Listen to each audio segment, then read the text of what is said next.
Salut tout le monde et bienvenue dans cette nouvelle vidéo atelier. Aujourd'hui je vais vous présenter une vidéo 100% décor puisque j'ai pas peint de figurines. Je sais, c'est pas bien, il va falloir que je m'y mette.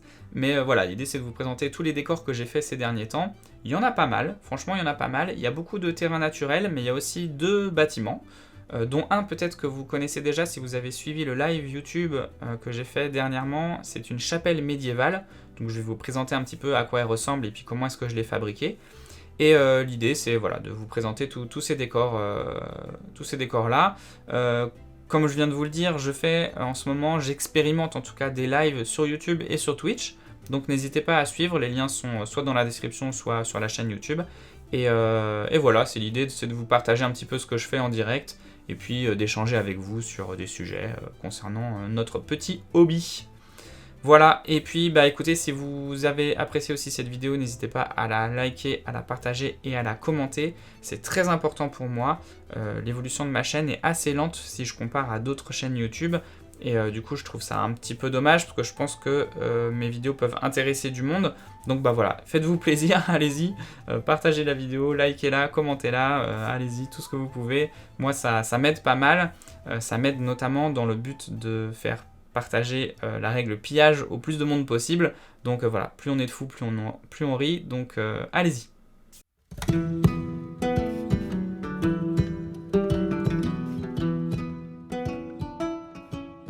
Et on commence direct avec la présentation de la chapelle dont je viens de vous parler.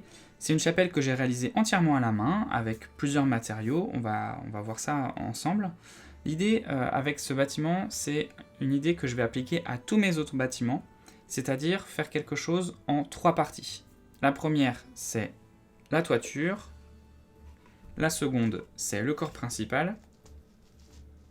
Et la troisième partie, eh bien, c'est tout simplement le socle que vous voyez ici. Alors, ce socle, pour l'instant, je suis désolé, hop, les petites marches là, elles se détachent parce qu'en fait, je dois pouvoir peindre en dessous. Mais pour le moment, on est là-dessus. Alors pourquoi est-ce que je fais un socle séparé de mon bâtiment? Bah, tout simplement parce que moi j'ai des plateaux qui sont texturés avec des différences de hauteur parfois, et du coup des petites bosses, etc. Et du coup, pour que mon bâtiment soit stable, des fois j'ai besoin qu'il repose sur rien, sur juste lui-même en fait, sur juste ses murs, pour qu'il s'adapte un petit peu à la surface de ma table de jeu. Et puis en revanche, comme ici par exemple, quand j'ai des surfaces plates, eh bien, je peux me faire plaisir et je peux mettre un décor avec un socle, et puis beaucoup de choses dessus qui viennent agrémenter un petit peu le bâtiment pour lui donner un peu plus de consistance sur la table de jeu. Là en l'occurrence, j'ai fait un socle carré, sur lequel on retrouve la base de mon bâtiment, ici, qui est faite avec des touillettes à café, hein. Vous savez que j'affectionne particulièrement les touillettes à café, mais voilà. Ensuite, j'ai ici un petit passage en fait qui est un petit peu surélevé, donc avec quelques rochers, et puis on voit un petit passage de terre, en fait une motte de terre finalement qui descend. Ici j'ai deux petits carrés potagers qui sont un petit peu typiques de ce qu'on pourrait trouver dans les abbayes et les monastères, qui sont en fait des jardins de plantes médicinales, ou pas d'ailleurs, ça peut être des jardins potagers, hein, vraiment.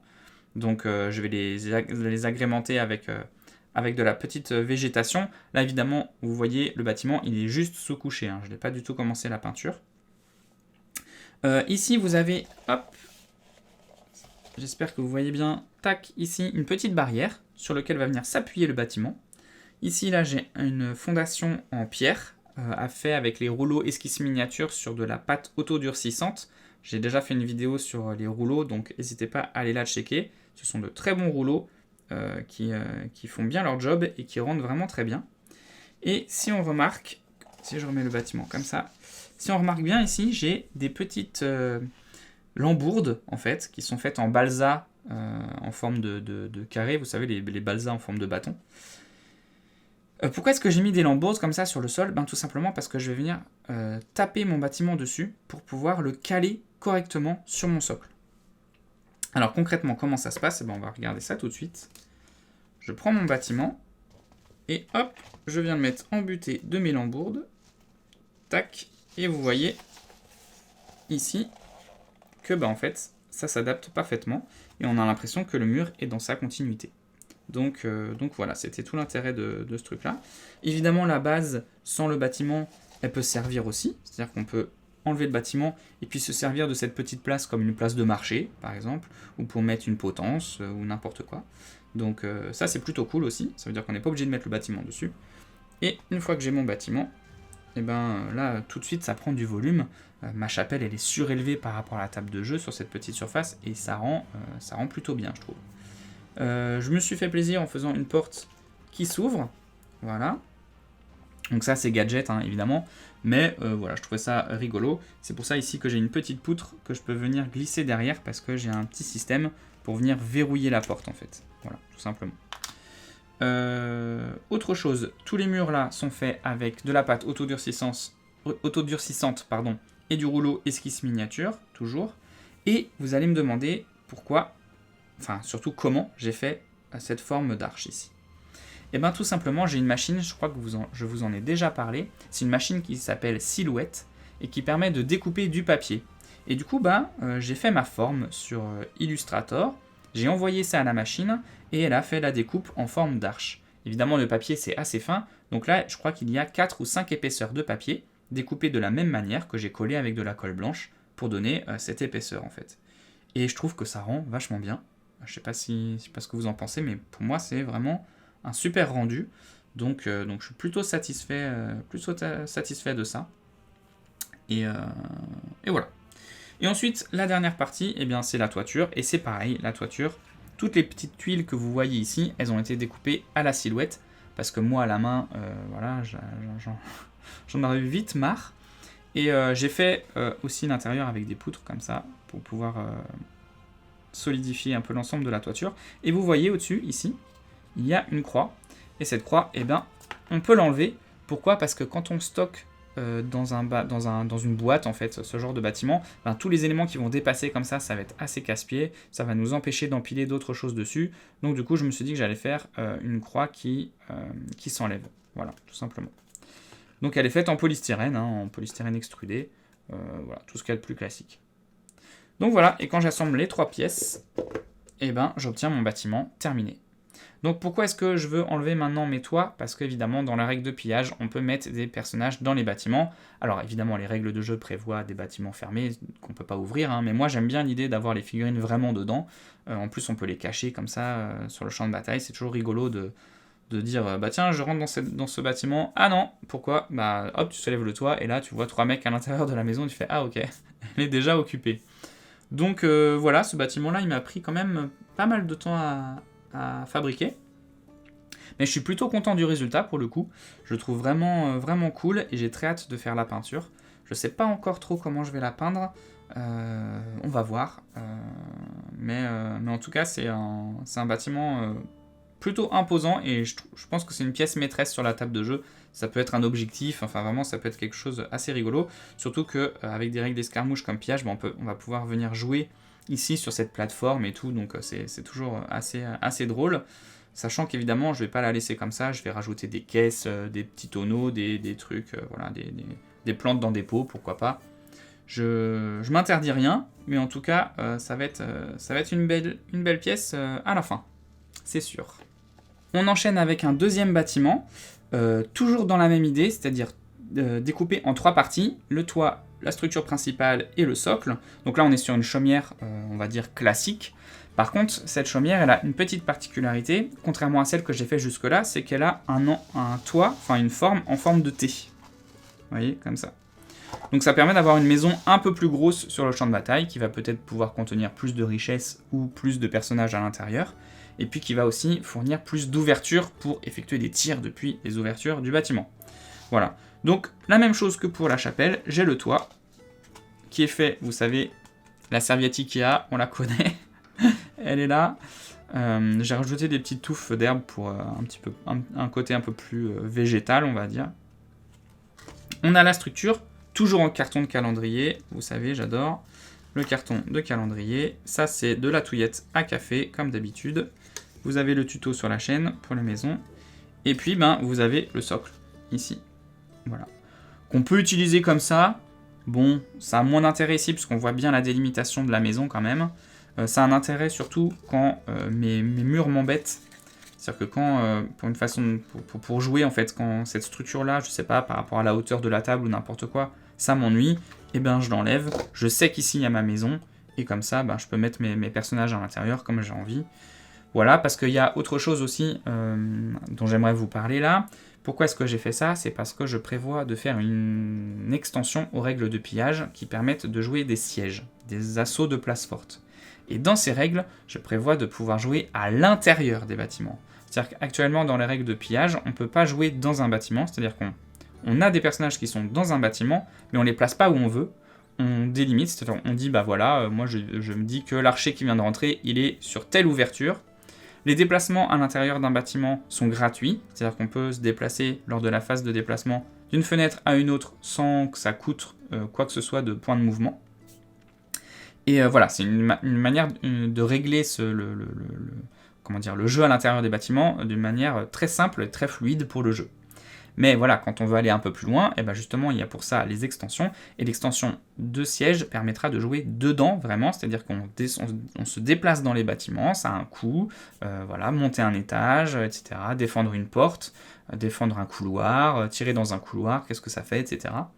Donc voilà, l'idée c'était de pouvoir donner des règles de jeu un peu plus approfondies pour les gens qui voudraient jouer, par exemple, dans un château, ou dans une place forte, ou dans une grande structure, comme une grande église par exemple, et ben là ils auront des règles pour jouer dedans. Voilà. Donc je suis plutôt fier de ce petit bâtiment là, il donne un autre aspect à la table de jeu, un petit peu différent avec ce toit et cette structure qui est un petit peu différente de mes maisons rectangulaires de base. Donc je suis plutôt content. J'ai rajouté un petit détail, je ne sais pas si vous l'avez vu ce petit détail juste ici. Il s'agit d'un petit bit de bretonien, des anciens bretoniens, de la grappe des archers, je crois, bretoniens, qui est en fait une hache plantée dans un petit tronc d'arbre. Donc je trouvais le détail amusant, et quand je suis tombé sur ce bit, eh bien, je me suis dit qu'il fallait que j'en fasse quelque chose. Et voilà ce que ça donne à l'arrière. On a ici un petit caillou fait à partir d'écorce de pin. Et voilà. Donc c'est plutôt joli. J'aime bien, ça c'est du Green Stuff World. C'est une espèce de buisson. Et vraiment le rendu est excellent, vraiment excellent. Donc voilà pour les bâtiments. J'ai une troisième petite structure. Alors je sais pas si on peut parler vraiment de bâtiment, mais je vais vous montrer ça. Voilà pour ce troisième bâtiment. Alors c'est pas vraiment un bâtiment, c'est plutôt une structure pour stocker du blé, du grain, des outillages, etc. à l'abri de la pluie. C'est quelque chose que j'ai trouvé dans Assassin's Creed Valhalla en jouant. Je suis tombé sur ce petit décor là et je me suis dit, ah tiens, ce serait cool de le faire pour la table de jeu, c'est un petit élément sympa. Donc ça permet de jouer avec du fil de fer, vous savez, le fil gainé qu'on utilise pour le jardinage, pour faire de l'osier comme ça, ou des branches de noisetier pour faire l'espèce de bardage. Et puis la toiture, toujours la même. Hein. La serviette Ikea, elle est là, représente. Donc voilà, c'est un petit truc, c'est un petit élément de décor qui va venir mettre un petit peu de variété sur la table de jeu. Dans un village, ça fait toujours bien de mettre ce genre de petit décor. Donc si je vous le montre un petit peu de plus près, voilà ce que ça donne.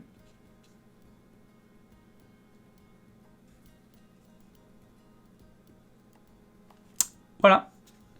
Dernière structure, avant-dernière structure humaine, il s'agit, tout simplement d'un petit enclos à cochons. Alors, l'arbre se détache toujours pour des problèmes de stockage. C'est jamais évident d'avoir des trucs en hauteur comme ça quand on veut stocker dans des boîtes. Donc on a un petit arbre mort ici. Je pense pas mettre de feuillage, je trouve que ça change un petit peu justement des arbres qui sont toujours touffus sur la table de jeu. Et puis voilà, c'est pareil, la même technique, du cure-dent, du fil gainé de jardinage, et on obtient un petit enclos à cochons. Alors il n'est pas fermé, c'est pas très grave, je peux faire une petite porte éventuellement en balsa ou en touillette à café, je verrai. Mais pour l'instant ça fonctionne bien déjà tout seul comme ça. On peut mettre des poules, on peut mettre des moutons, on peut mettre des cochons, on peut mettre ce qu'on veut là-dedans. Et ça permet d'avoir encore une nouvelle petite structure dans son village qui va donner un petit peu de vie à tout ça. Voilà. Dernière structure humaine, tout simplement, c'est un monolithe. Voilà. Alors en fait, c'est un caillou, tout simplement, que j'ai trouvé devant chez moi, parmi les gros cailloux qui forment la base de mon entrée gadoueuse etc., eh bien, il y avait un caillou qui ressemblait franchement à un menhir, hein, comme ça, voilà. Donc je l'ai rien fait, c'est-à-dire que je l'ai même pas peint, je l'ai laissé brut, et j'ai rajouté un petit peu de végétation au pied, et puis ben, ça marche plutôt bien. Pareil, c'est top. Si vraiment je voulais le customiser, je pourrais peindre des runes dessus, pourquoi pas, puisque c'est ce que faisaient les Scandinaves, hein, en général. Ils prenaient des pierres et puis ils venaient mettre des runes, alors peut-être pas sur des pierres élevées comme ça, mais bon, pourquoi pas. Ça fait un objectif, ça fait une décoration au milieu d'un village, voilà, ça paye pas de mine, ça coûte pas grand chose à faire, et ça rend bien, donc voilà. Un nouveau décor pour mes tables de jeu pour pas cher. Et maintenant, on passe aux rochers. Alors, les rochers, j'ai décidé, dans une espèce de folie destructrice, de changer complètement la couleur de ma roche. En fait, elle était grise pâle, avec des nuances de couleur de jaune, d'ocre, et je trouvais que ça faisait très plat par rapport à mon herbe. On était sur la même teinte, en fait. On était sur une même saturation de couleurs, et je trouvais ça dommage. J'avais envie de mettre un peu de peps sur ma table de jeu, et du coup, bah, j'ai décidé d'assombrir ma pierre, donc je l'ai repeint de zéro. Ça a été très chiant à faire, parce qu'il y avait des petites touffes d'herbe et tout, que j'ai dû enlever, recoller après, tout ça. Bon bref, c'était un peu casse-pied. Mais voilà, et je trouve que le résultat est plutôt probant. Je sais pas ce que vous en pensez, mais moi je trouve ça plutôt cool. J'ai fait du coup une base de gris, de noir, pardon, de noir de Mars même. C'est un gros pot que j'ai acheté chez Cultura, je crois. Noir de Mars. Ensuite, j'ai peint en mélangeant dans le frais, c'est-à-dire que quand ma peinture noire n'est pas encore tout à fait sèche, eh ben, je suis venu mettre des nuances de marron, de brun, et puis ensuite j'ai tout brossé avec du gris clair, et puis du gris de plus en plus clair en fait jusqu'au blanc. Ensuite, quand tout ça était sec, eh ben, j'ai rajouté du pigment ocre, du pigment marron, terre de sienne pour être précis je crois, dans les creux, pour donner un petit peu de nuances de couleur comme ça, et je trouve que c'est trop bien.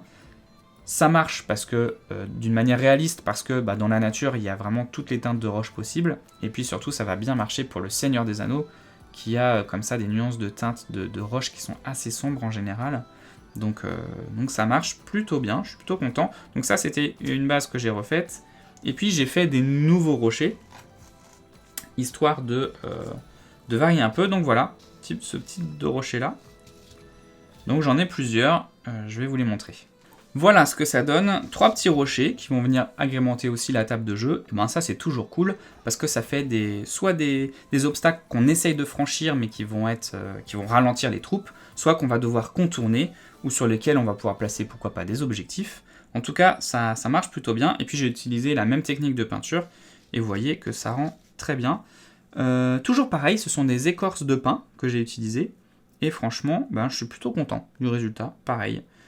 Ça rend toujours mieux avec des petites touffes d'herbe qu'on met à côté, etc. Et concernant les touffes d'herbe statiques que vous voyez ici, vous voyez qu'il y a des différences de niveau, il y en a des plus hautes que d'autres. Et ben ça c'est grâce à la chaîne Divad Hobby, Divdad Hobby ou Divad Hobby, je sais jamais, qui fait un tuto pour l'herbe statique qui est vraiment cool. Et en fait, tout simplement, on vient mettre une base d'herbe, et ensuite on va venir faire des petits pchits de colle en spray à des endroits très précis. On va pas tout bousiller avec de la colle, mais juste sur des endroits précis. Et après, on va remettre de l'herbe statique un peu plus haute par-dessus. Et du coup, ça fait des nuances qui sont très intéressantes. Et vous allez voir que sur le prochain décor, ça se voit vachement. Alors, je vous préviens, le prochain décor, il va probablement pas rentrer dans le cadre parce qu'il est beaucoup trop gros. C'est une zone rocheuse que j'ai faite et qui est juste immense. Donc, je vais essayer de vous partager ça, mais c'est pas dit que j'y arrive. Alors, comme je vous disais, c'est chaud. Ça rentre pas vraiment dans le cadre, mais là vous avez déjà une idée sur le dessus de à quoi ça ressemble. C'est une grande colline parce que je trouvais que mes tables de jeu manquaient de hauteur, donc l'idée c'est que je fasse de plus en plus de décors en hauteur, en élévation, pour avoir des dénivelés et tout ça, et des choses intéressantes visuellement. Donc vous voyez les touffes d'herbe, comme je vous disais tout à l'heure, et ben en fait vous les voyez ici, ce sont les variations, les petits sprays de colle sur lesquels on va venir rajouter de l'herbe statique pour venir donner de la diversité comme ça. Donc l'idée de cette colline, c'est simplement d'avoir un chemin qui monte jusqu'à un plateau sur lequel on va pouvoir mettre une maison, par exemple, un bâtiment. Donc voilà. Et du coup, je me suis bien amusé, mais vous voyez, ça rentre pas vraiment dans le cadre, donc je vais essayer quand même de vous montrer des morceaux, mais c'est pas évident. Donc si j'essaie de la placer comme ça, vous voyez, hop. Donc là, on a la zone rocheuse. Alors la zone rocheuse, c'est dommage parce qu'elle est intéressante, cette zone. Je sais pas trop comment vous la montrer. Là, vous voyez un petit aperçu de la zone, et je peux pas vous la montrer vraiment de face. Comment je vais faire ? Voilà, bon, j'ai dû casser un bout de mon setup parce que vous voyez un petit peu par là, vous voyez ici la zone d'ordinateur, donc tant pis, c'est pas grave. Mais vous voyez la zone d'escalier ici, hop, qui descend. Et ça, je me suis fait plaisir, franchement, ça rend trop bien, je suis trop content.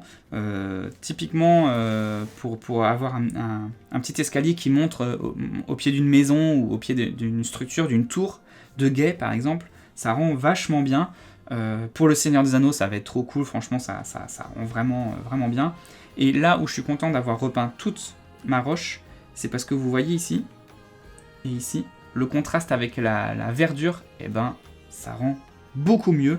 Avant, c'était tout plat, on voyait pas vraiment de nuances, et là, la végétation, comme ça, pète et donne plein de couleurs, et du coup, voilà, ça rend bien.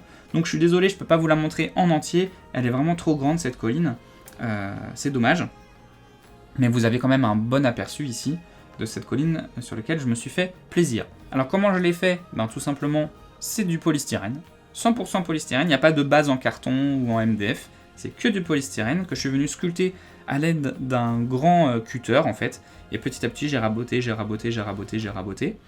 Et puis là, ici, toute la structure en roche, ce sont des écorces de pin. Et sur la base, ici tout en bas, la ligne de base, c'est du polystyrène que je suis venu couper à l'horizontale de plein de manières différentes, et j'ai donné plein de coups, et du coup ça donne un aspect roche en fait, ligne de roche comme ça. Et puis évidemment, dans mon polystyrène, j'ai sculpté mes marches, et tout simplement, après le reste, c'est de la peinture. Voilà. Donc je trouve que ce décor fonctionne bien. J'ai hâte de le mettre sur la table de jeu. Normalement je joue avec, pas vendredi, parce qu'on est vendredi le jour où je tourne cette vidéo, mais le vendredi prochain, je vais faire une partie au club que je vais filmer, comme la précédente, sur le fleuve Shannon. Et là je vais filmer cette partie, qui est historique sans être historique. Vous verrez, je vous raconterai ça quand ça sortira, si jamais ça sort, on sait jamais. S'il y a des problèmes techniques ou quoi, je vais pas m'avancer non plus trop. Mais voilà, en tout cas j'espère que cette vidéo vous a plu. Comme je vous le disais en début de vidéo, j'ai vraiment besoin de vous pour faire connaître la chaîne. Elle a du mal à décoller, ma chaîne YouTube, donc allez-y, partagez les vidéos. Si ça vous plaît, n'hésitez pas à liker, à commenter, parce que évidemment YouTube, dès qu'on flatte son algorithme, il va nous mettre en avant. Donc voilà, moi c'est mon principal réseau de communication en fait, c'est YouTube, notamment pour parler des règles de jeu pillage. Donc si j'ai envie que le financement participatif de pillage soit un petit succès, et voilà, j'ai aussi besoin de vous pour ça. Donc voilà, on s'arrête ici, et puis moi je vous dis à la prochaine, portez-vous bien, voilà, tchou!